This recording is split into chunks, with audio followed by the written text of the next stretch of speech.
ada surga.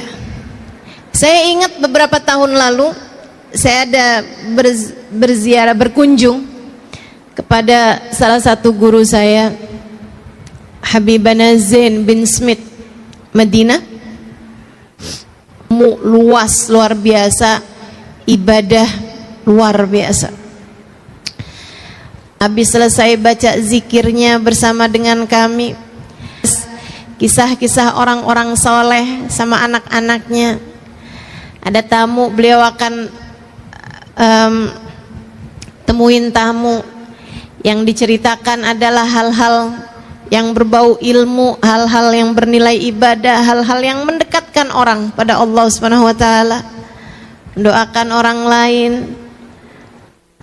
Kemudian masuk lagi, mami kami sholat, kemudian dengarkan kami membaca Al-Quran, minta kami untuk baca beberapa hadis dari hadisnya Nabi Muhammad. Beliau kemudian menerangkannya. Dia bilang, saya kalau lagi bersama dengan ini, kalau kamu bisa hidup dengan cara seperti ini, kamu sudah akan berada dalam surga sebelum surga nantinya. Kata Allah tentang para kekasih-kekasihnya, ala inna awliya Allah la khaufun alaihim walahum yahzanun. Ketahuilah, sesungguhnya para kekasih-kekasih Allah Subhanahu wa taala la khauf alaihim, mereka enggak punya rasa takut, enggak punya walahum yahzanun, dan tidak pula bersedih hati. Kenapa begitu? Karena Allah telah memandang jiwanya dan memberikan cahaya dalam jiwanya, sehingga di dunia mereka berasa dalam surga tanpa takut, tanpa sedih. Di akhirat kelak mereka adalah para kekasih-kekasih Allah Subhanahu wa taala. Tanggamu tinggal bersama dengan suami, ayat kursi saat masuk dalam rumah. Adakah itu ada dalam rumah tanggamu? Ataukah semua orang yang ada di dalamnya seperti tidak peduli dengan urusan-urusan antara dia dengan Allah Subhanahu wa taala? Saudaraku sekalian saya muliakan, rumahmu ketika di dalamnya ada ayat-ayat Al-Quran yang dibaca akan menjadi penanda bagi para malaikat-malaikat untuk mendoakan rumah tangga mengingat Allah. Ada hati yang sedang tadabbur Al-Quran. Coba dilihat rumahmu gimana, ada Qurannya apa enggak? Adakah anakmu membaca Al-Quran di dalam rumah? Enggak Ustazah, soalnya udah gede-gede sibuk sekolah. Bu, kalau kamu lihat anakmu sibuk-sibuk sampai lupa sama Quran, sebelum kamu ngomel-ngomel sama dia, kamu liatin diri kamu, sibukmu dengan apa? Sibukmu dengan apa? Scroll Shopee? Sibukmu dengan apa? Al-Quran. Yuk, mulai kita baca. Nggak apa-apa, biar selembar, 2 lembar, nggak apa-apa. Sore baca apa? Malam sebelum tidur Al-Muluk. Itu sekurangnya ayat Al-Quran yang kita baca. Pagi baca surat Yasin. Kata Nabi, siapa yang kepengen urusannya dipermudah sepanjang hari, awalilah dengan baca surat Yasin. Terutama untukmu yang orang tuamu sudah berpulang ke rahmatullah, atau kaum kerabatmu sudah berpulang ke rahmatullah, pagi-pagi hari hadiahkan untuk mereka surat Yasin. Sebelum baca Yasin, kamu niatkan, ya Allah, Yasin ini saya baca untuk ibu saya yang sudah berada di sisimu, ya Allah, untuk ayah saya yang sudah meninggal dunia, ya Allah, untuk suami saya, ya Allah, yang sudah meninggal dunia. Sebutkan namanya, kemudian mulailah kamu baca surat Yasin. Iqra'u ala mautakum Yasin, kata Nabi Muhammad, bacakanlah Yasin untuk orang-orang yang sudah meninggal dunia di antara kalian. Surat Waqiah di saat sore hari, saudara sekalian. Surat Waqiah surat yang mendatangkan rizki zahir batin. Sayyidina Ibnu Mas'ud ketika mau meninggal dunia mensedekahkan nyaris seluruh hartanya. Ditanya oleh para sahabatnya, wahai Ibnu Mas'ud, kalau semua hartamu kamu sedekahkan, apa yang kamu tinggalkan untuk keluargamu? Beliau menjawab, inni taraktu lahum suratul Waqiah, aku telah meninggalkan kepada mereka surat Al-Waqiah. Aku pesankan kepada mereka untuk selalu membacanya setiap hari, sebab aku mendengar baginda Nabi Muhammad SAW mengatakan, la faqram al-waqiah, tidak ada kefakiran bersama dengan surat Al-Waqiah. Pengen rezeki lancar zahir batin, jangan jauh-jauh dari baca surat Waqiah. Insya Allah malam sebelum tidur, boleh habis maghrib, boleh habis isya, kamu baca surat Al-Mulk, surat Tabarakal Muluk. Saudara sekalian yang saya muliakan, surat Tabarak ini pendek aja 30 ayat, akan tetapi kata Nabi Muhammad, 30 ayat hiyal munji'ah hiyal syafi'ah min adzabil qabr. 30 ayat dia dapat menyelamatkanmu dari segala macam kubur. Biasakan untuk mengerjakan ketaatan di dalam rumah. Ajak anak-anakmu untuk melakukannya. Kasih tahu suamimu untuk dapat melakukannya. Untuk Allah turunkan rahmat sehingga dengannya kamu merasakan ada surga dalam rumah tanggamu. Ketaatan jangan tinggal, sholat berjamaah jangan tinggal. Bu, saya ingat beberapa tahun yang lalu ketika tadi yang saya sampaikan, Habibana Zain bin Smith, guru saya di Madinah, beliau beberapa tahun yang silam masih sering berkunjung ke Indonesia bersama dengan istri beliau yang saat ini sudah meninggal dunia, almarhumah Hubabah Maryam, wanita bijaksana yang saya ceritakan juga di buku Bidadari Bumi yang kedua. Beliau, ibu-ibu saudaraku sekalian, dulu tuh kalau beliau datang ke Indonesia, saya kalau beliau ada di Indonesia kayak berasa ngantor sama beliau. Di pagi sampai sore gitu, sampai malam bahkan saya bersama dengan beliau. Saya menerjemahkan beliau, saya bicara dengan beliau seperti seorang anak yang sedang dididik oleh ibundanya. Alhamdulillah, rahmat Allah begitu besar buat saya. Hubah orang yang datang kepada beliau untuk semacam curhat. Kayak itu orang kalau ketemu beliau bawaan pengen curhat aja gitu. Sekarang saya tahu rasanya. Orang juga kalau ketemu saya bawaan kayak pengen curhat aja. Saya pernah telepon saya itu salah sambung. Maksudnya saya mau nelpon orang lain, ternyata kenanya orang lain. Orang yang saya salah sambung telepon itu aja curhat sama saya. Sama perempuan-perempuan yang kebanyakan menceritakan tentang rumah tangganya yang sudah seperti neraka. Bu, saya kasih tahu padamu, itu yang curhat-curhat, yang rumah tangganya berantakan, yang dalam rumah tangganya itu sudah hampir pecah karena sudah tidak ada lagi keharmonisan dalam rumah tangga, dengan segala macam keruwetan, permasalahannya dari suami yang selingkuh, istri yang jatuh cinta dengan laki-laki yang lain, atau bahkan terjerumus kepada hal-hal yang dosa, atau suami yang kemudian jadi dekat dengan narkoba dan seterusnya. Permasalahan-permasalahan yang sangat banyak dalam rumah tangga membuat saya yang waktu itu baru menikah beberapa bulan jadi mikir gitu, apa nggak salah keputusan yang saya ambil ini ya.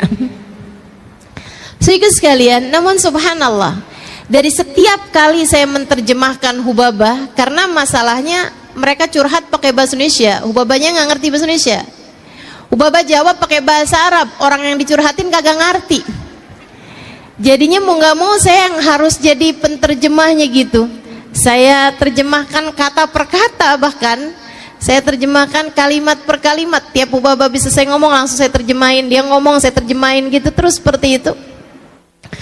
Sehingga sekalian saya muliakan, dari begitu banyak pertanyaan-pertanyaan yang ditanyakan balik oleh Hubabah, saya membuat satu kesimpulan. Ada satu pertanyaan yang selalu ditanyakan sama beliau, kalian di rumah sholat berjamaah apa enggak? Dan subhanallah, jawabannya selalu saja tidak. Hubabah tanya balik, tapi kalian sholat?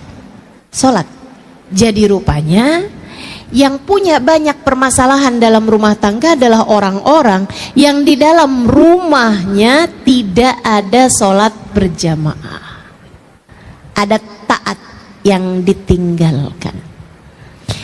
Sampai ketika saya sedang berduaan dengan beliau, dengan Hubabah Maryam, saya tanya, Hubabah, apa kaitan antara sholat berjamaah sama rumah tangga gitu?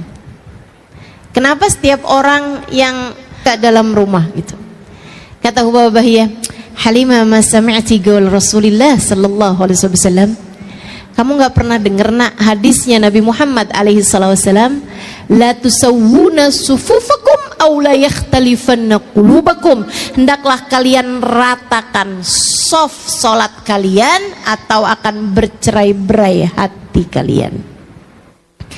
Jika soft tidak rata saja membuat hati bercerai-berai, bagaimana pula dengan yang tidak sholat berjamaah sekalian? Sholat berjamaah menyatukan hati. Kamu kalau kepengen rumah tanggamu berada dalam surganya, laksanakanlah sholat dengan berjamaah di dalam rumahmu itu. Insya niat apa enggak niat nih kira-kira? Mulai kapan sholat berjamaahnya? Sekarang. Insya Allah kerjain ya. Ustazah, suami saya kerja ustazah. Nggak apa-apa, kerja, tapi di saat beliau berada dalam rumah, di saat dia sedang berada dalam rumah dan kamu juga sedang berada dalam rumah, maka kalian ngerjain sholatnya jangan masing-masing, jangan sendiri-sendiri, sholatlah dengan berjamaah. Faham? Suami saya sholatnya di masjid ustazah. Oke, tapi kan biasanya biar bagaimanapun ada masanya ketika suami harus sholat di rumah, kan begitu?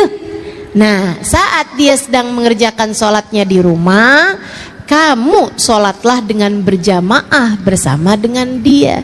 Itu maksud saya. Insya Allah. Jangan tinggal ketaatan. Ini syarat mutlak menghadirkan surga dalam rumah tanggamu. Yang kedua, tinggalkan dosa. Ustazah, saya sih bisa tinggalin dosa ustazah, tapi suami saya enggak. Dia selalu saja mengerjakan dosa-dosa di dalam rumah tangga kami. Bu, mulailah dari dirimu sendiri dulu. Tinggalin dosa-dosa.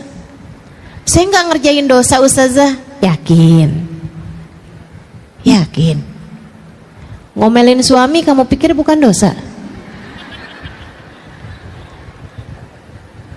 nilep duit suami ketika kamu lagi nyuci baju, terus nemu ternyata di saku bajunya ada uangnya, kamu pikir nggak dosa?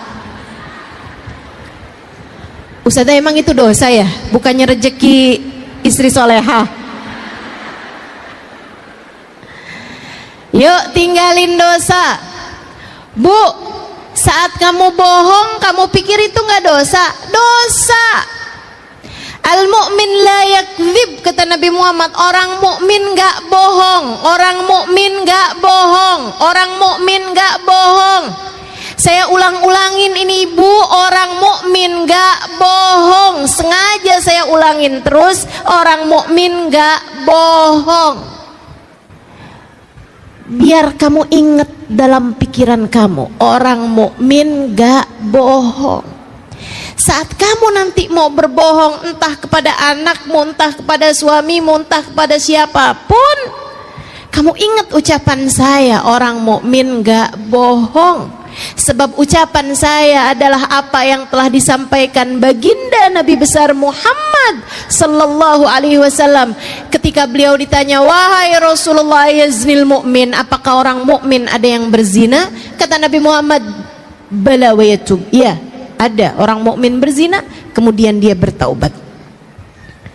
Ya Rasulullah, yasrikul mu'min, apakah orang mukmin ada yang bisa nyuri? Ada, kata Nabi Muhammad, wa yatub, tapi kemudian dia bertaubat dari apa yang dia lakukan. Nabi disebutkan beberapa dosa, kemudian Nabi Muhammad mengatakan na'am wa yatub, iya, tapi kemudian dia bertaubat. Tapi kemudian dia bertaubat. Syaratnya seorang mukmin bukan pada dosanya, akan tetapi pada taubatnya. Bukan artinya, oh berarti nggak apa-apa ya Ustazah ngerjain perbuatan-perbuatan dosa. Bukan begitu. Akan tetapi orang mukmin mungkin pernah mengalami masa lalu yang kelam, akan tetapi kemudian dia bertaubat dari masa kelamnya tersebut. Ketika ditanya, ya Rasulullah, yakdzibul mu'min, apakah orang mukmin bisa berbohong? Nabi Muhammad mengatakan, la, al mu'min la yakdzib, enggak, orang mukmin enggak bohong. Kamu kapan terakhir kamu berbohong? Tadi pagi. Kapan terakhir kamu berbohong? Ibu-ibu saudariku sekalian, saya muliakan, berapa banyak kebohongan yang telah kamu lakukan. Kamu kepengen rumah tanggamu berada dalam surganya, tinggalkan kebohongan. Jangan bohong. Jangan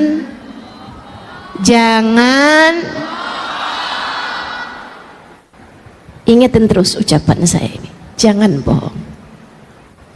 Ibu-ibu sekalian saya muliakan, tinggalkan dosa-dosa apapun itu. Kamu kecewa karena suamimu telah menduakan hatimu dan sebagaimana mestinya, tidak memberi kepadamu apa yang kamu harapkan, hingga satu hari ketika suamimu sudah tertidur di sampingmu, ada pesan masuk, hai, apa kabar? Dari mantan ketemuan waktu reuni kemarin. Saya sih Bu nggak setuju dah Bu sama acara reunian. Banyak yang CLBK. Ya ampun, saya nyesel nggak kawin sama dia. Sekarang udah punya pom bensin. Bahaya banget. Yuk, akhirnya dapat nih WhatsApp nih. Terus dijawab, baik, alhamdulillah. Kamu apa kabar? Tuh, lanjut dah. Baik. Kamu udah makan belum? Ada urusan apa setengah 11 malam tanyain orang udah makan apa belum? Kamu kemudian lihat suamimu itu, nggak pernah nanyain sih udah makan apa belum. Lah orang makannya barengan.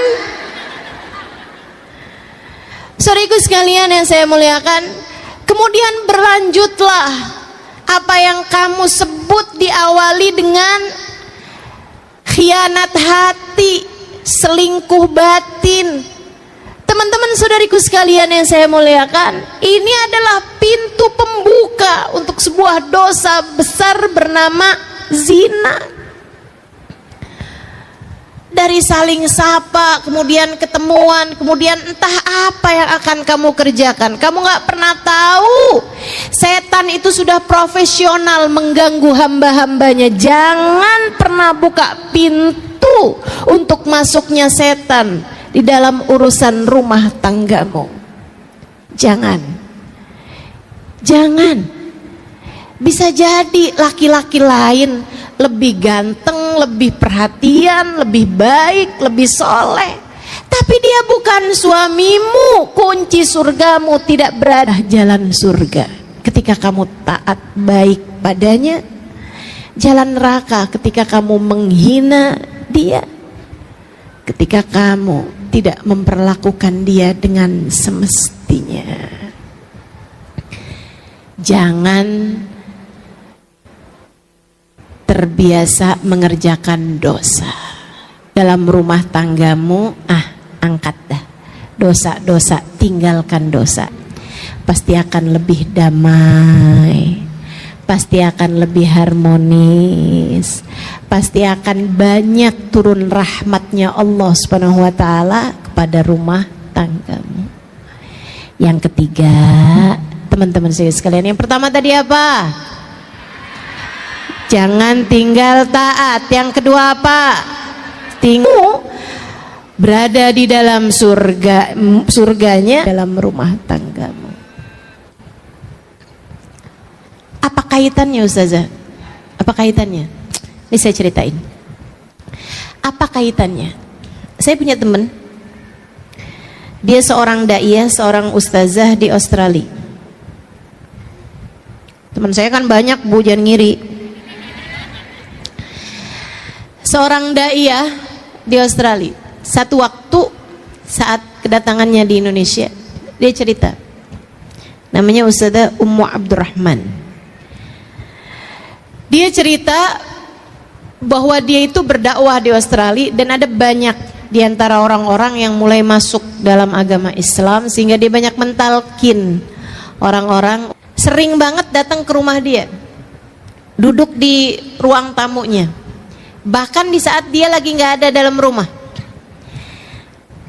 Nanti kalau pas dia kebetulan pulang, si tetangga itu ada di depan rumah, ada di ruang tamu gitu, dia nanya, ada yang bisa saya bantu? Oh iya, saya kehabisan garam, boleh minta garammu? Dikasihin. Mah kamu buat duduk aja gitu, kayak tenang banget. Saya nggak ngerti kenapa. Dia bilang padahal rumah tetangga saya ini jauh lebih mewah, jauh lebih bagus daripada rumah saya. AC-nya jauh lebih dingin daripada AC di rumah saya. Dia bilang daripada AC di rumah saya. Dia bilang dekorasinya interior dalam rumahnya jauh lebih indah daripada rumah saya. Tapi dia mengatakan bahwa setiap kali saya duduk di dalam rumahmu, seperti saya berada di dalam surga. Saya nggak ngerti kenapa. Dia bilang, saya pun kemudian kasih tahu sama dia tentang Islam dan lain sebagainya. Tapi dia mengatakan, kenapa di rumah umat Islam kebanyakannya seperti berada di dalam surga? Kenapa? Karena umat Islam dalam hatinya punya cinta kepada Nabi Muhammad. Kenapa begitu?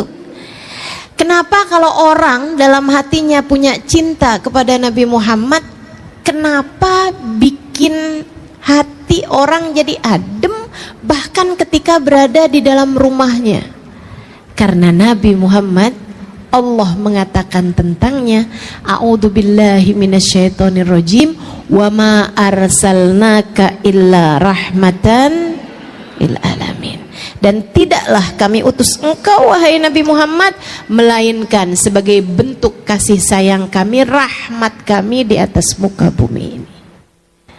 Maka teman-teman saudaraku sekalian, kalau dalam hatimu punya rasa cinta yang besar kepada Nabi Muhammad, senang baca sholawat kepada Nabi Muhammad, bakalan adem hatimu dan bakalan adem pulalah rumahmu. Yang terakhir, kalau kamu kepengen rumah tanggamu jadi tempat turun hujan rahmatnya Allah, menjadikan rumahmu ada surga di dalam rumahmu, saudariku sekalian yang saya muliakan, terakhir, cobalah belajar untuk memiliki akhlakul karimah, akhlak yang baik kepada siapapun. Bangun akhlak yang bagus, bangun akhlak yang baik. Ucapan kasar, kalimat yang menyakitkan hati, tinggalkan. Marah-marah, apalagi nggak jelas marahnya sebabnya apa, tinggalkan. Tinggalkan. Semua bentuk dari akhlak-akhlak yang buruk itu adalah penyebab dari rumahmu seperti berada di dalam neraka. Cobain belajar buat punya akhlak yang baik. Kalau ada suami lagi marah, liatin aja. Liatin aja. Kemudian kalau dia marah-marah, ngomong-ngomong yang gak enak gitu, Bu, kamu dengerin aja tapi gak usah percaya. Gak usah percaya. Sebab yang berbicara bukan hatinya. Yang berbicara adalah setan yang sedang menguasai hawa nafsunya. Kamu mau percaya sama setan? Enggak. Saya menuduh suami saya bohong, Ustazah. Suamimu mungkin enggak bohong, tapi yang sedang bohong adalah setan yang sedang menguasai suamimu. Buktinya, coba kamu ingetin betapa seringnya kamu habis marah-marah, habis itu kamu nyesel. Betul? Terus kamu bilang, maaf ya, saya tuh nggak ngomong dari hati saya. Betul? Dari mana tuh kamu ngomong? Dari hawa nafsu. Hawa nafsu kamu tuh. Kenapa kok bisa hawa nafsu kok lagi marah bisa ngomong sesuatu hal yang begitu menyakiti hati orang lain, begitu kasar, begitu keji? Karena orang kalau lagi marah hatinya dimain-mainkan sama setan, kata Nabi Muhammad, seperti anak kecil main-mainin bola. Seperti anak kecil main-main bola. Seperti itu pula lah setan ketika hati kamu lagi marah, dia main-mainkan hati kamu, masukkan hawa nafsu sehingga bikin kamu jadi marah-marah seperti itu. Enak rasanya? Enggak. Enggak enak rasanya. Enggak enak rasanya. Ustazah, tapi kok saya enak ya kalau habis marah-marah? Hati-hati. Kalau kamu merasa saya kok enak ya habis marah-marah, hati-hati. Jangan-jangan kamu sudah bukan lagi seseorang yang sedang dimain-mainkan hatinya oleh setan, melainkan kamu berubah jadi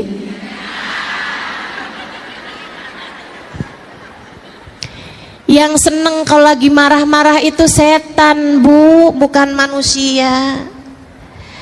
Jadi ibu-ibu saudaraku sekalian yang saya muliakan, yuk bismillah, akhlak kamu diperbaiki sama anak, ngomong yang enak, sama suami ngomong yang enak. Kalau lagi kepengen ngomong yang gak enak, Bu, pamitan aja dulu, pergi wudhu. Kalau wudhu gak mempan juga pergi mandi. Kalau mandi gak mempan juga berendam aja dulu. Ustazah bercanda enggak? Saya enggak bercanda. Saya enggak bercanda. Innal ghadab minasy. Setan itu sesungguhnya kemarahan itu dari setan, dan setan itu terbuat dari api. Tidak ada yang dapat memadamkan api selain air. Maka apabila seseorang di antara kalian sedang marah, segeralah pergi berwudu. Kata Nabi begitu. Kata para ulama, kalau wudu enggak mempan juga, mandi deh kamu. Adem. Kalau kamu udah selesai wudhu nih, kamu ketemuin anakmu, kamu ketemuin suamimu, liatin, udah lebih adem hatinya. Nah kalau belum adem juga, itu dia, masuk lagi kamar mandi, mandi dulu aja.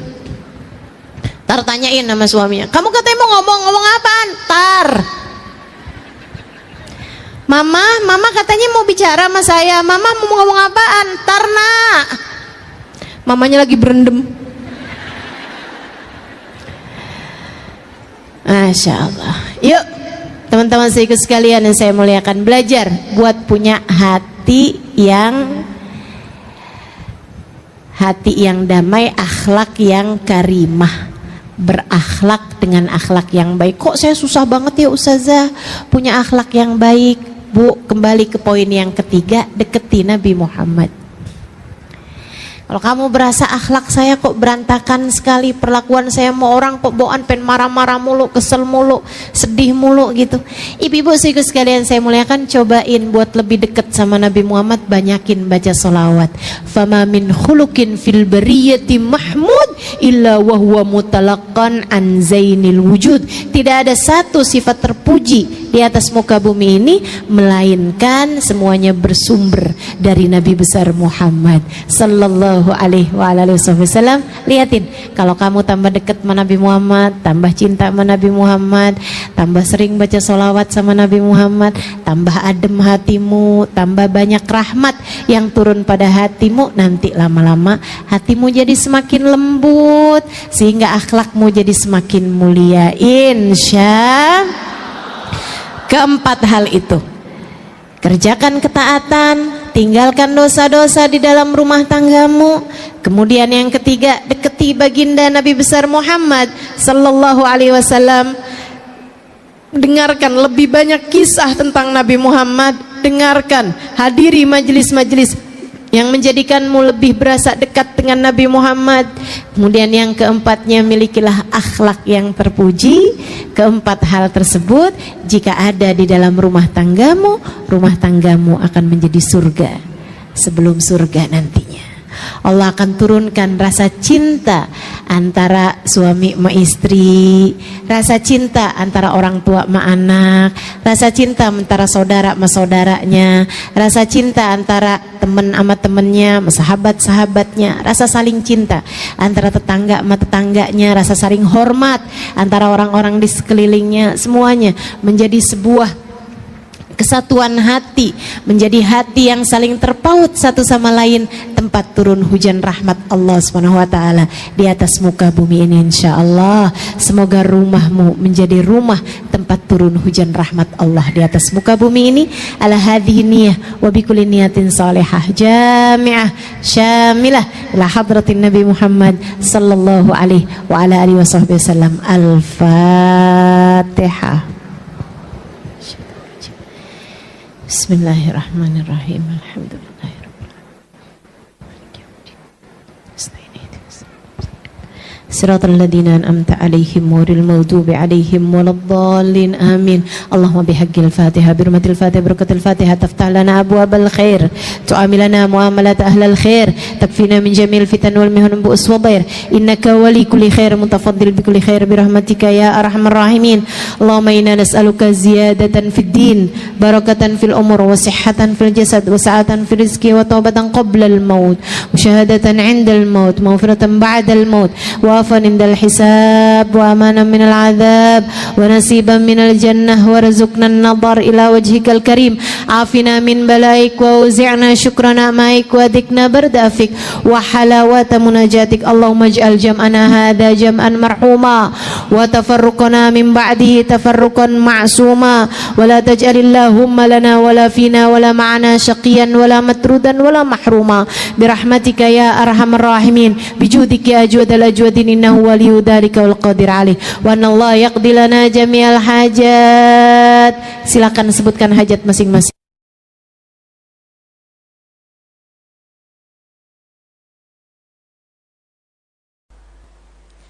Rahasia jalur langit, tema kita pada hari ini. Kenapa harus jalur langit yang kita tempuh? Bu, jalur darat itu macet. Dek, jalur darat itu punya banyak hambatan. Jalur darat itu sempit. Jalur langit lapang. Coba aja kalau kamu inget-inget. Ini kalau ngelihat di bawah nih kita kayak sumpek banget. Apalagi kalau kamu mulai ada di daerah-daerah padat Jakarta. Contohnya di Cawang. Ada Cawang bawah, ada Cawang atas, ada Cawang kamu. Sayang maksudnya ya. Ini banyak adik-adik nih.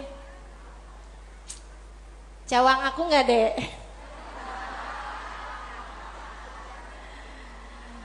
Masya Allah. Jalur darat ini suka sumpek, suka padat. Tapi kalau kamu naik ke atasnya gedung paling atas, terus kamu lihat arah langit. Pernah ngelihat kemacetan pesawat gak di langit? Gak pernah. Pernah lihat ada lampu merah gak di langit? Gak pernah. Jalan bebas hambatan, yang benar-benar bebas hambatan adalah jalur langit. Makanya perlu banget buat kita tempuh jalur yang satu ini. Jalur langit, jalur antara kita dengan Allah Subhanahu wa Ta'ala, yang telah menamakan dirinya Maliki Yaumiddin, pemilik hari kebangkitan, yang telah menamakan dirinya Rabbil Alamin, Tuhan penguasa semesta, penguasa alam jagat raya, jalur bumi, jalur langit, semuanya dialah sang penggenggamnya. Itu sebabnya Nabi kita Muhammad alaihissalam saat baru lahir di dunia nih, Dek, Nabi Muhammad waktu awal lahir ke dunia, tangannya rafi'an ilas sama, tangannya menunjuk ke arah langit. Sebuah isyarat bahwasanya beliau akan menjadi penghubung antara manusia dengan Allah Subhanahu wa Ta'ala Tuhannya. Sebuah isyarat bahwasanya beliau akan menjadi perantara antara kita dengan Allah Subhanahu wa Ta'ala sang pencipta. Jalurnya Allah, jalur langit, harus sesuai sama apa yang dipesankan, yang disampaikan sama Nabi besar Muhammad sallallahu alaihi wasallam, yang Allah mengatakan tentangnya, a'udzubillahi minasyaitonirrajim, qul innama ana basyarum mithlukum yuha ilayya. Qul, sampaikan kepada umatmu wahai Nabi Muhammad, ana basyarum mithlukum, saya memang manusia seperti kalian juga. Kalian makan, saya makan. Kalian tidur, saya tidur. Kalian menikah, saya menikah. Kalian punya anak, saya punya anak. Saya sama kalian juga. Kalian sakit, saya juga merasakan sakit. Innama ana basyar, saya manusia seperti kalian. Sampaikan itu kepada umatmu wahai Nabi Muhammad. Akan tetapi yuha ilayya, jangan lupa saya adalah hamba wahyu, telah diwahyukan kepadaku peta menuju jalur langit, peta kebahagiaan hidup dunia membawamu kepada kebahagiaan hidup akhirat, peta untuk membuatmu kenal kepada sang pencipta. Jalan hidup, jalan hidup yang dapat membawamu menuju surga. Ini namanya jalur langit. Yang paling rugi yang gak mau ngikutin peta ini. Yang paling sukses yang jalan hidupnya mengikuti peta ini, mengikuti jalur langit ini. Karenanya adik-adik, ibu-ibu, saudariku sekalian yang saya muliakan, izinkan saya di kajian ini menyampaikan padamu tentang bagaimana cara kita menempuh perjalanan menuju Allah Subhanahu wa taala lewat jalur langitnya. Biar gak sumpek hidupmu di dunia, biar matimu husnul khotimah, biar di akhirat nanti dapat masuk surga. Bukankah itu yang kamu mau? Bukankah itu yang kamu inginkan? Adik-adik, bukankah itu adalah cita-citamu? Betul? Bahagia di dunia, mati husnul khotimah, di akhirat masuk surga. Adakah keinginan lebih tinggi daripada itu? Adakah cita-cita lebih mulia daripada itu? Enggak ada. Mesti menempuh jalur langitnya. Karena surga adanya di langit. Karena segala kebaikan-kebaikan turun dari alam langitnya Allah Subhanahu wa taala menuju ke alam dunia ini. Saat kamu rasa dadamu sesak di dunia, maka naiklah ke atas dan menengadahlah. Maka dada langit siap untuk merengkuhmu, menjadikan sesakmu tak lagi bernilai apa-apa. Sesakmu jadi lega. Sesakmu jadi lega. Ayo nih, buat adik-adik yang kegalauan mulu dengerin saya. Buat ibu-ibu yang pusing mulu, terutama kalau lihat sisa saldo akhir bulan, dengerin saya. Simak baik-baik jalur langit. Gimana sih caranya kita menempuh jalur langit? Pertama,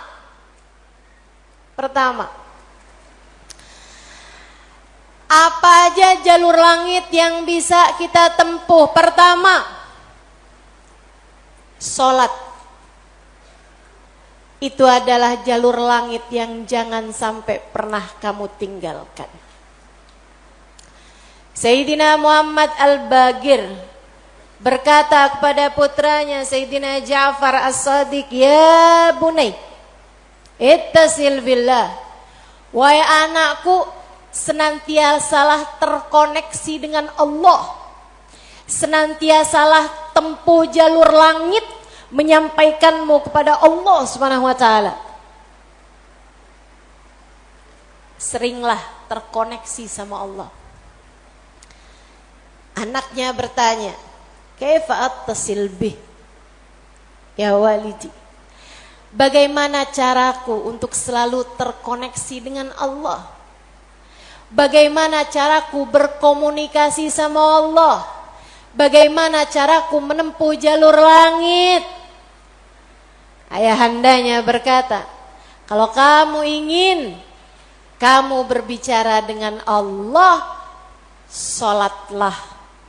Kalau kamu ingin Allah berbicara kepadamu, bacalah Al-Quran. Jadi cara pertama tersambung sama Allah adalah sholat. Jangan tinggal sholat. Jangan tinggal sholat meski siapapun yang mengatakannya. Misalnya ada orang gelarnya apa kek, profesor, doktor, Belakang namanya juga ada banyak. Ada banyak gelar-gelar SAG, Sarjana Alam Gaib. Misalnya gitu. Tapi sebenarnya apa SAG itu ya? Sarjana Agama. Oh, maafkan saya ya. Saudaraku sekalian yang saya muliakan, sepanjang apapun gelar yang dimiliki seseorang, kalau dia sampai mengatakan misalnya sholat itu sudah tidak relevan lagi di zaman sekarang, agama ini semakin maju, karenanya makna sholat bukan seperti yang disampaikan para ulama. Misalnya dia ngomong begitu, sholat itu tujuannya mengingat Allah, aqimis sholata lidzikri. Kamu kalau udah bisa ingat Allah nggak pakai sholat, ya itu udah cukup sebagai sholat. Nah nih, hati-hati. Ucapan-ucapan yang tidak bertanggung jawab semacam ini. Sholat itu kewajiban dari Allah. Allah yang punya jalur langit. Allah yang tahu bagaimana cara tersambung dengan Allah Subhanahu wa ta'ala. Dan dia yang telah menamakan sholat sebagai sholat dari kata-kata wasala yasilu silatan, yang artinya adalah hubungan, tersambung. Orang yang punya sholat, menjaga sholatnya, dia akan senantiasa tersambung dengan Allah. Dia adalah orang-orang yang menjaga jalur langit. Komunikasi langitnya tetap tersambungkan. Jagain sholat. Dek, jagain. Tapi saya belum bisa khusyuk ustazah. Nggak apa-apa. Saya masalahnya kalau sholat suka ngelambiar pikiran kemana-mana ustazah. Sama. Saya juga sama, tapi nggak apa-apa. Jangan pernah tinggal sholat. Imam Ghazali bahkan menyebutkan salah satu penyebab kematian dalam su'ul khatimah, salah satu penyebab iman tercabut dari dalam hati di saat kematian datang, na'udzubillah min dzalik, nomor 1 tarkus sholah, meninggalkan sholat. Tiang agama kita. Siapa yang sholatnya benar, ibadahnya benar. Siapa yang ibadahnya benar, hidupnya benar. Siapa yang hidupnya benar, bakalan matinya benar. Siapa yang matinya benar, di akhirat dapat kehidupan yang menyenangkan. Karenanya mesti, harus, nomor 1 kamu benahi dalam hidupmu, jangan tinggal sholat. Sesibuk apapun kamu, sholat jangan tinggal, dek. Sedang mengerjakan aktivitas penting semacam apapun, sholat jangan pernah tinggal, bu. Jangan pernah tinggal sholat. Sebab orang kalau lagi ninggal sholat, bukan hanya karena dia nggak mau sholat, tapi karena dia tidak diizinkan Allah untuk menghadap kepadanya, telah diputuskan jalur antara dia dengan Allah Subhanahu wa ta'ala. Na'udzubillah min dzalik, jalur langit telah terputus darinya. Itu kayak punya HP tapi nggak ada sinyal, nggak bisa dibikin apa-apa HP-nya. Punya HP nggak ada sinyalnya, bu, nggak ada kartunya, mau dipakai apaan? Mau dipakai ngulek sambel? Ya kan enggak gitu. Karenanya teman-teman sekalian, sholat jangan tinggal. Kamu kalau dibikin sama Allah dalam hidup nggak ngerjain sholat, kamu perlu menangisi hal tersebut. Kenapa gitu? Saya sering sampaikan, orang ketika sholat bukan hanya karena dia mau sholat, akan tetapi karena dia masih punya nilai di sisi Allah, sehingga Allah masih izinkan dia untuk menghadap kepadanya. Kamu pernah gak, Dek, sebel sama orang sampai gak pernah mau lihat mukanya? Pernah? Sekarang saya tanya sama ibu-ibu, ibu-ibu pernah gak benci banget sama orang sampai gak sudi lihat muka dia? Pernah? Pernah. Kita tuh kayak begitu, kalau lagi benci sama orang, sebel sama orang, ngelihat mukanya kita nggak mau. Allah juga gitu. Allah kalau benci sama satu makhluknya, sama seorang hambanya, Allah nggak akan izinkan orang tersebut menghadapkan dirinya kepada Allah dalam sholatnya. Dia kirain dia yang nggak mau sholat, padahal Allah yang nggak mau dia menghadap kepadanya. Telah diputus jalur antara dia dengan Allah subhanahu wa ta'ala. Na'udzubillah min dzalik. Ada yang nanya sama saya, Ustazah, saya nih kan lagi belanja nih Ustazah, kan sibuk tuh kan. Belanja di mana? Di mall saja. Boleh nggak Ustazah saya jamak sholat saya? Lah, nge-mall di jamak sholat. Ada nih yang begini. Saya mau lihat di sini ada apa kagak nih. Belanja ke pasar, sholat udah sampai di jamak-jamak. Innalillahi. Boleh nggak Ustazah? Nggak boleh lah. Yang boleh jamak sholat itu kalau bepergian, itu pun juga dengan jarak keluar kota 82 km.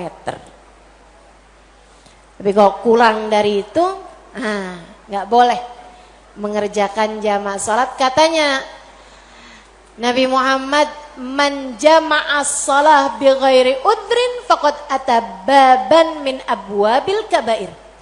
Siapa yang suka ngumpul-ngumpulin sholat, jamak-jamak sholat tanpa ada alasan yang dibenarkan, dia sedang mendatangi salah satu pintu dari pintu-pintu dosa-dosa besar. Dia tanya, boleh nggak Ustazah jamak sholat? Nggak boleh, kecuali karena ada alasan yang dibenarkan. Emang kenapa gitu Ustazah? Kamu kalau kepengen hidup dipentingkan sama Allah, maka kamu harus mementingkan Allah. Sholat adalah gambaran tentang kamu mementingkan Allah, maka insya Allah hidupmu akan dipentingkan oleh Allah. Jalur langit yang pertama adalah sholat. Makanya ada orang yang sholatnya khusyuk-khusyuk. Ada orang yang sholatnya panjang-panjang. Tuh guru-guru saya tuh, sholatnya panjang-panjang, terutama sholat sunnah. Kalau sholat fardu ringan-ringan aja, karena beliau mengerjakan sholat fardunya berjamaah. Jadi imam, itu katanya Nabi Muhammad, kalau kamu sholat jadi imam jangan panjang-panjang. Tapi kalau kamu sholat sendirian, silahkan mau panjang kayak gimana pun silahkan. Kita kan suka kebalik-balik.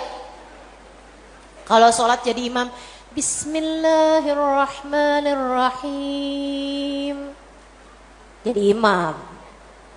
Giliran sholat sendirian, Bismillahirrahmanirrahim, alhamdulillahirabbil alamin, arrahmanirrahim, maliki yaumiddin, iyyaka na'budu wa iyyaka nasta'in. Malaikat nyatetnya sampai apaan sih ini yang dibaca? Ya Allah, ya Allah. Khair insyaallah. Sedikit sekalian yang saya muliakan tuh sholat. Mereka para ulama-ulama kita, guru-guru saya, banyak saya liatin sholatnya panjang-panjang. Berpuluh rakaat. Saya tulis tuh di buku Bidadari Bumi yang pertama. Saya ketemu sama orang sepanjang malam di hari-hari haji, dari mulai awal isya, habis isya sampai subuh. Gak berhenti-henti mengerjakan sholat dari satu rakaat ke rakaat yang lainnya. Masya Allah. Nggak relate sih sama kita-kita. Ini apalagi nih adik-adik yang di sini nih, kalau terawih nyari yang paling cepet. Kalau nggak nyari yang paling cepet, nyari yang paling sedikit rakaatnya. Betul Dek? Nggak lagi ya Dek ya? Jangan ya Dek ya. Nanti tahun ini insya Allah biar terawihnya jadi terawih yang sempurna. Amin. Sholat sunnahnya juga tahajud, belajaran Dek. Belajaran Dek.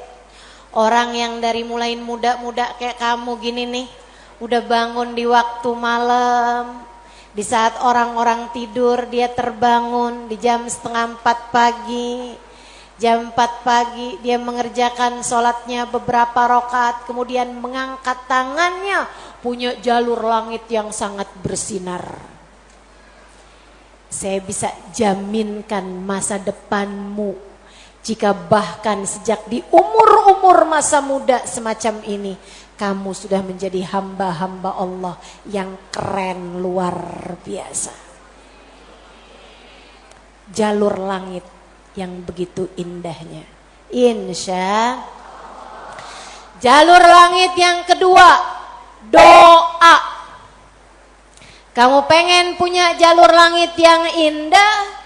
Jangan pernah jadikan doa hanya sekedar, sebab doa adalah semua yang kamu perlukan. Bu, Kak, Dek, Nak, dengerin saya. Kamu yang sekarang adalah hasil dari doa-doamu di masa lalu. Coba liatin dirimu itu. Kamu yang sekarang adalah hasil dari doa-doamu di masa lalu. Orang-orang besar yang kamu lihat sekarang ini adalah hasil dari doa-doanya di masa-masa lalu. Oh, kamu lihat, orang itu pinter banget ya. Adalah karena di masa dulunya, di masa kecilnya, di masa remajanya, ia selalu mengangkat tangan untuk minta dari Allah Subhanahu wa taala, Rabbi zidni ilman nafi'a. Ya Allah, tambahkanlah untukku ilmu yang bermanfaat. Ya Allah, ajarkanlah kepadaku ilmumu.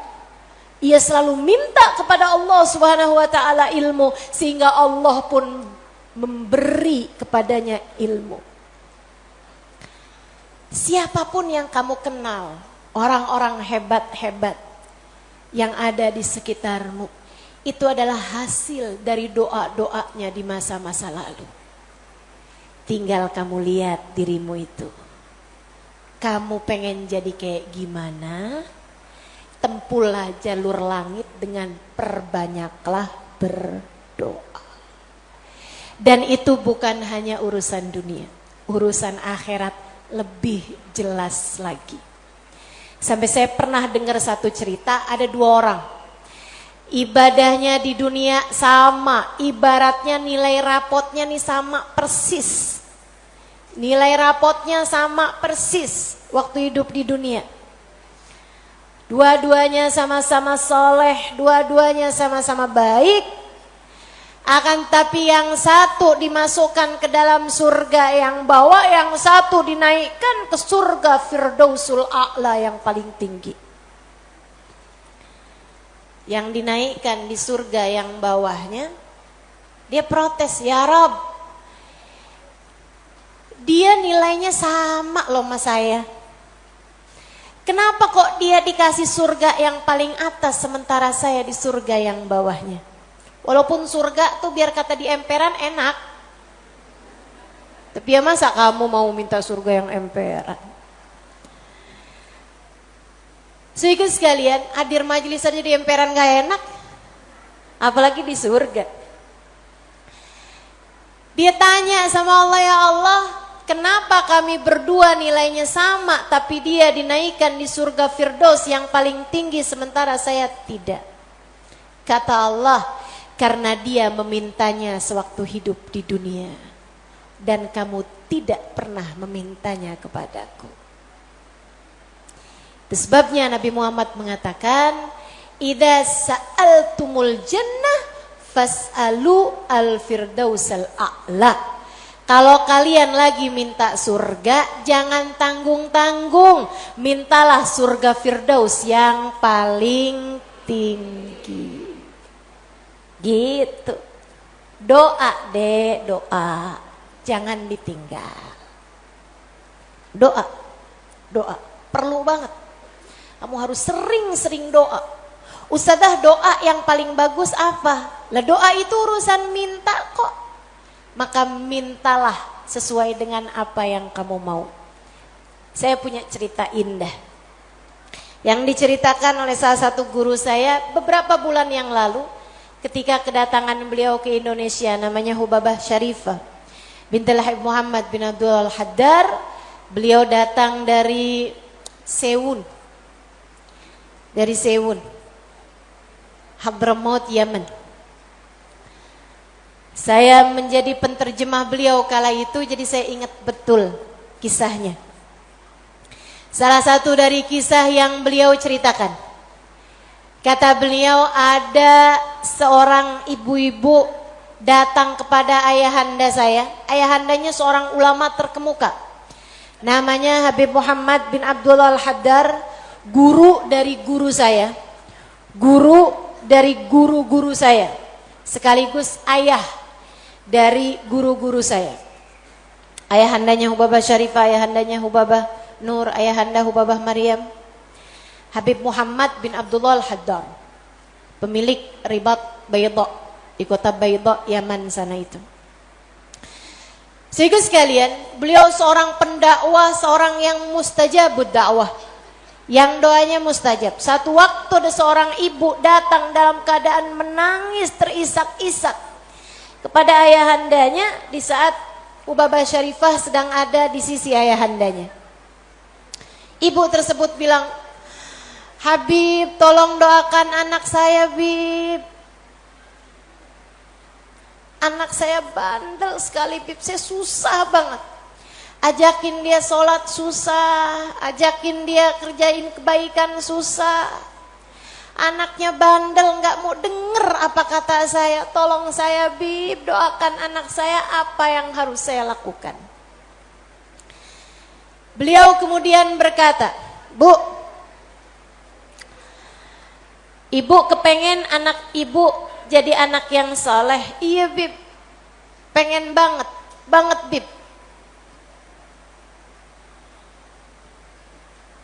Ibu, doa seorang ibu untuk anaknya setara doa Nabi bagi umatnya. Maka doamu untuk anakmu lebih mustajab daripada doa siapapun untuk anakmu. Saya bisa bantu kamu buat doa, mintakan kepada Allah Subhanahu wa taala, akan tetapi doamu tentu lebih mustajab daripada doa saya untuk anakmu. Ibu dengerin. Bu. Jadi gimana saya, Bib? Ibu bangun di waktu malam. Ibu tahajud beberapa rakaat. Kemudian seperti kamu menangis di hadapan saya untuk minta anakmu didoakan oleh saya, menangis pulalah di hadapan Allah. Sampaikan kepada Allah apa yang kamu sampaikan kepadaku, atau apa yang ingin agar saya sampaikan kepada Allah tentang anakmu, sampaikan pula itu pada Allah Subhanahu wa taala. Baik, Bib, pulang. Dikerjain. Nah, itu perempuan kalau solehah gitu tuh. Kalau dengar kebaikan, sami'na Saya dengar, kemudian saya patuhi. Yang dengar di sini juga insya Allah seperti itu. Apa yang didapat pada hari ini semoga dapat diamalkan. Yang pertama tadi jangan tinggal. Yang kedua tadi barusan ini perbanyak jalur langit. Dia pun mengerjakannya, bangun di waktu malam nangis, ya Allah, tolong liatin anak saya, kesianin anak saya ya Allah, solehkan dia ya Allah. Tolong pandang anak saya dengan pandangan kasih sayangmu ya Allah. Saya gak ngerti cara melakukannya ya Allah. Seperti mana engkau telah menjadikan anak-anak dari hamba-hambamu yang soleh, solehah. Kau jaga mereka, jaga pula lah anakku ya Allah. Jauhkan dari segala dosa-dosa. Jauhkan dari segala kejahatan-kejahatan. Tolong jaga anak saya ya Allah. Terus didoain, anaknya didoain, anaknya doain anaknya. Malam demi malam, malam demi malam. Dan Bu, Kak, Dek, Nak, doa itu bukan instan. Doa itu tidak seperti kamu nyeplok telur. Kamu nyeplok telur sekarang, mateng sekarang. Enggak gitu. Enggak gitu. Doa itu Allah mau lihat kesungguhan hatimu dalam meminta. Perlu waktu yang sering kali, tidak sebentar. Sebab Allah mau melihat kesungguh-sungguhanmu. Karenanya kalau doamu belum diijabah, jangan menyerah. Dek, kalau doamu belum diijabah, jangan nyerah. Kamu masih sangat mungkin untuk diijabah doamu selagi kamu tidak berhenti berdoa. Ingat-ingat ucapan saya. Kamu masih sangat mungkin untuk diijabah doamu itu selagi kamu tidak berhenti berdoa. Doa terus. Kata Hubabah Syarifah, setahun, 2 tahun, 3 tahun, 4 tahun, 5 tahun, 6 tahun. Kemudian anak yang dulu pernah membuat ibunya menangis karena kenakalan anak tersebut, karena ketidaksolehan anak tersebut, sekarang telah menjadi seorang anak yang dapat membuat ibunya tersenyum bangga. Di usia-usia hampir 20-an tahun, anak tersebut menjadi anak paling soleh di kampungnya.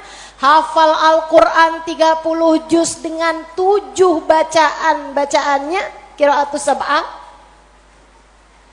Anak yang jauh dari kenakalan-kenakalan remaja, anak yang dekat dengan para ulama, anak yang mengetahui banyak ilmu agama, anak yang menjadi sangat soleh, idaman semua para orang-orang tua. Jangan nyerah, jangan nyerah. Jika kehidupan membuatmu tersungkur, itu adalah waktumu untuk membenamkan dirimu dalam sujud-sujud panjang kepasrahan. Kemudian kamu langitkan doa hingga Allah mengijabah doa-doamu itu. Saya ulangi. Jika badai kehidupan membuatmu jatuh tersungkur, itu adalah saat yang tepat untukmu membenamkan wajahmu dalam sujud-sujud kepasrahan. Kemudian kamu langitkan doa-doamu, berbisik di bumi, namun suaramu didengar hingga ke arsy. Saat itulah Allah akan mengijabah doamu itu. Jangan pernah berhenti berdoa. Jangan remehkan doa. Jangan remehkan doa. Saya, Dek, pernah muda juga kayak kamu. Ya masa lahir langsung gede gini. Sewaktu saya remaja, masuk umur 12 tahun, 13 tahun, sebelum balik bahkan saya udah berada di pondok pesantren. Jadi saya itu nggak pernah ngalamin masa belum berjilbab sebelum balik. Maksudnya ketika balik tuh saya udah mulain berjilbab. Alhamdulillah, nikmat dari Allah Subhanahu wa taala. Adik-adik saudaraku sekalian, saat saya kecil, saya ada di pondok-pondok pesantren, saya mulai kenal ustadz-ustadz, ustadzah-ustadzah, ulama-ulama yang membuat saya jatuh cinta dengan ilmu agama. Alhamdulillah, Allah kasih rasa dalam diri saya keinginan untuk selalu belajar. Saya punya keingintahuan yang banyak terhadap urusan ilmu. Jadinya saya senang banget belajar. Nah, di waktu kecil itu tadi, umur 12-an tahun sebagai santri, kan selain dari belajar ada kewajiban lain tuh. Nyuci baju, apalagi kalau dapat piket, bersihin kamar mandi, nyapu kamar, ngepel kamar. Itu saya sangat tersiksa sekali. Sebab saya ini adalah pemalas. Jadinya, karena saya pemalas urusan bebersih, dan saya mendadak rajin ketika urusannya belajar. Saya senang belajar, saya senang tahu, saya suka mikir. Saya tuh kalau lagi baca kitab itu seneng banget. Saya kalau lagi belajar gitu seneng banget. Apalagi kalau ustadzanya yang nyampein ilmu dengan cara-cara yang sangat saya sukai gitu. Ngasih tahu hal-hal yang gak ada di dalam kitab gitu.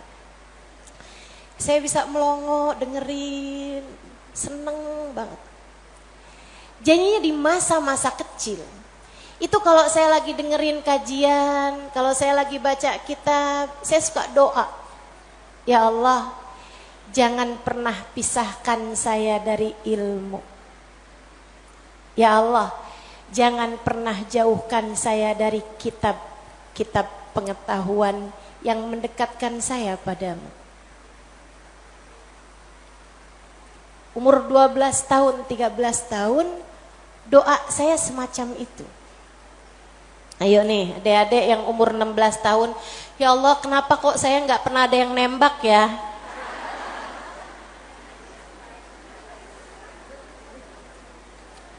Kata Allah, ya karena aku sayang padamu, karena aku berkehendak untuk menjagamu gitu.